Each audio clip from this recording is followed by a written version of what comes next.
We just ended with example 2, so we're moving on to example 3. So let's say you deposit $1,000 in an account that pays 8% annual interest, compounded continuously. What is the balance after 1 year? So if you remember from the previous page, we use a special equation for compound continuously, right? When we have something that's compounded continuously. That's this A is equal to P E to the RT. So going back down here.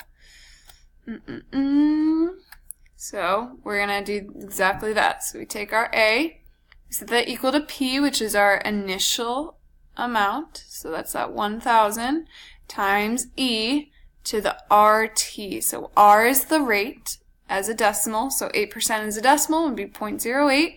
And T would be 1 because it's after 1 year. So if you plug this into your calculator, using that button on the left-hand side, you're going to do second, I forget which button exactly it is, but you'll find it's e to the x power. You would plug in 0.08, and eventually you'd get $1,083. Okay. Example 4. You deposit $1,500 in an account that pays 7.5% interest, compounded continuously. What is the balance after 3 years? So again, we have a compounded continuously example. So we have A as our initial amount, 1,500, times E to the 0.075 times 3. Why did I get 0.075 times 3? The 0.075 represents our 7.5% interest, and the 3 is the 3 years, so it's the RT. We plug that into our calculator. Let's go ahead and do that. And you should get $1,878.43. Okay, so far so good. Moving on to example 5. Remember, if you need to pause the video at any time to work through these problems, or if you want to try them before I show you the examples or before I work through it, go ahead and just pause the video and then you can skip through it if you need to. Okay, example 5. The atmospheric pressure, P, in pounds per square inch of an object d miles above sea level can be modeled by P is equal to 14.7 e to the negative 0.21 d. So how much pressure per square inch would you experience at the summit of Mount Washington, 6,288 feet above sea level? All right. Great question. So if we look at, first of all, I just want you to look at this model that we have here. P equals 14.7 e to the negative 2.1 d.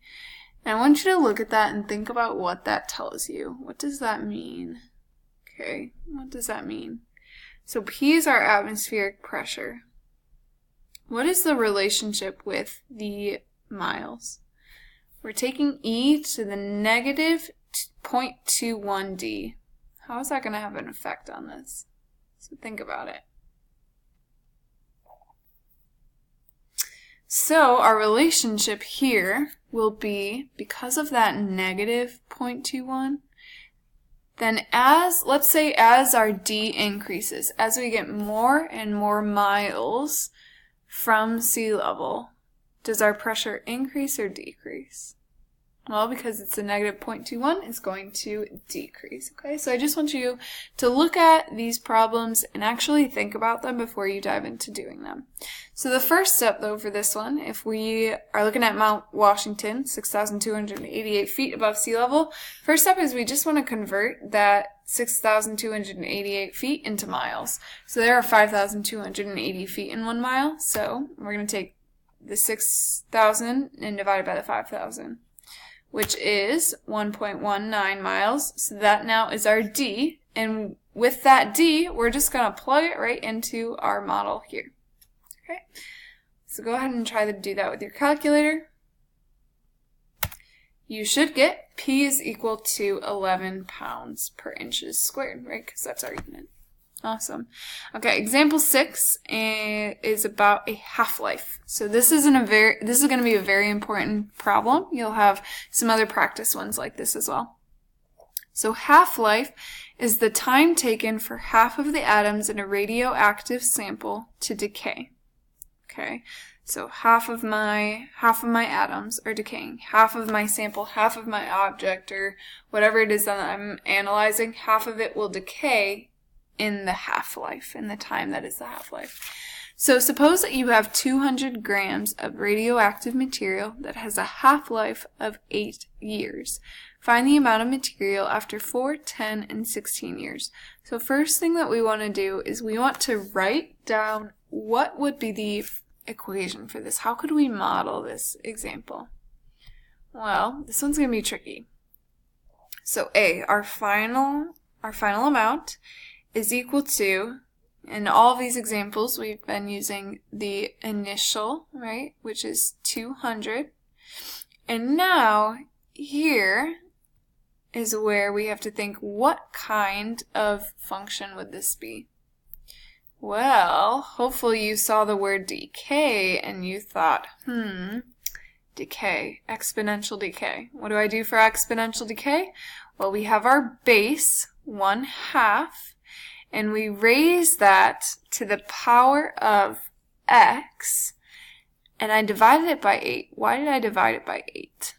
Because that is my time, right? So x divided by 8, mean that, let's say I plugged in 2 for x. After 2 years, that's only 1/4 of the way towards its half-life. But if I plugged in 16 for x, then that means I've actually gone past the half-life, so it needs to be bigger. Okay? So now I have my equation. Okay? So the key here, that half-life, the time, we divide the x by that time. Okay? Now I'm just going to plug in 4, 10, and 16 into x. So pause the video here and try to see what you get for 4, 10, and 16. So here are your answers. Okay, so you get these just by plugging in 4 for x, 10, or 16 for x. Okay, so those are all of the examples. The last thing that you have to do is 1, 2, 3, 4, I believe just these 4 practice problems, okay? So I'm going to make another video to go over these practice problems. If you would like to try them on your own, please do that, but then make sure to check your answers. If you need some more support, you can definitely feel free to watch the next video.